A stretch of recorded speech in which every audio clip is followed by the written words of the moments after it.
Your role is to support their journey, not to live it for them. Continuing from part 1, let's talk about what to do if you've recognized yourself in some of those unhealthy patterns. First, don't beat yourself up. Every parent makes mistakes in this arena. What matters is that you're here, paying attention, willing to look honestly at your role. Second, understand why this happens. Often, parents who become overly invested are dealing with their own stuff. Unfulfilled athletic dreams, a need to feel successful through their child's achievements, anxiety about their child's future, or just not knowing what healthy support actually looks like. None of this makes you a bad parent. It makes you human. But recognizing these underlying drivers helps you address the real issue. Third, start making adjustments. Not all at once, not perfectly, just start. Maybe that means asking, "Did you have fun?" after every practice and game, and then actually listening without pivoting to performance analysis. Maybe that means sitting on your hands during games to stop coaching from the sidelines. Maybe that means taking a week where you don't talk about sports at all at home, just to reset. Maybe that means having a conversation with your child. "I've realized I've been putting too much pressure on you around sports. I'm sorry. I'm going to work on that." Small shifts matter.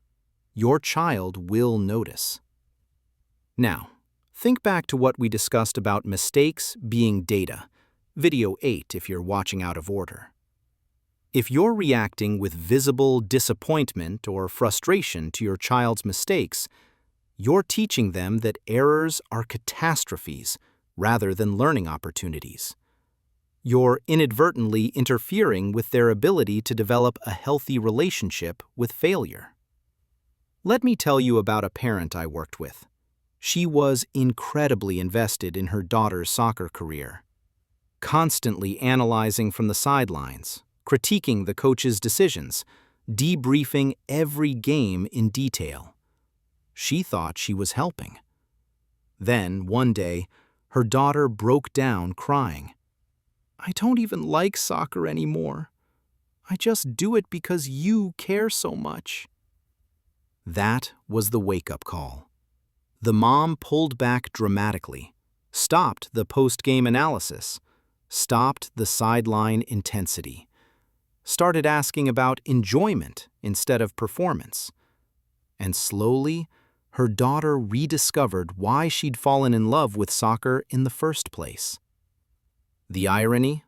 Once the pressure lifted, the daughter actually improved, because she was playing for herself again instead of managing her mom's emotions.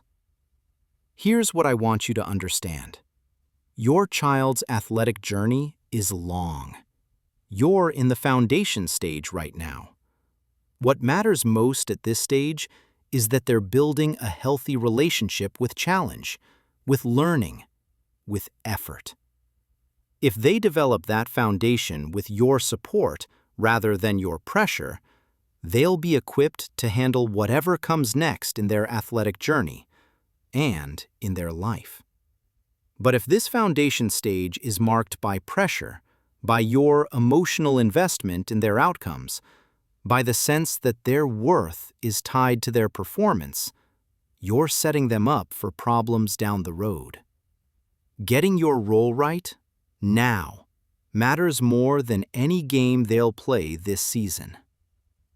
So here's what to reflect on this week. What does your child actually need from you right now? Not what you think they need, not what you needed at their age, not what other parents are providing. What does your child actually need? Have you asked them? Have you created space for them to tell you honestly?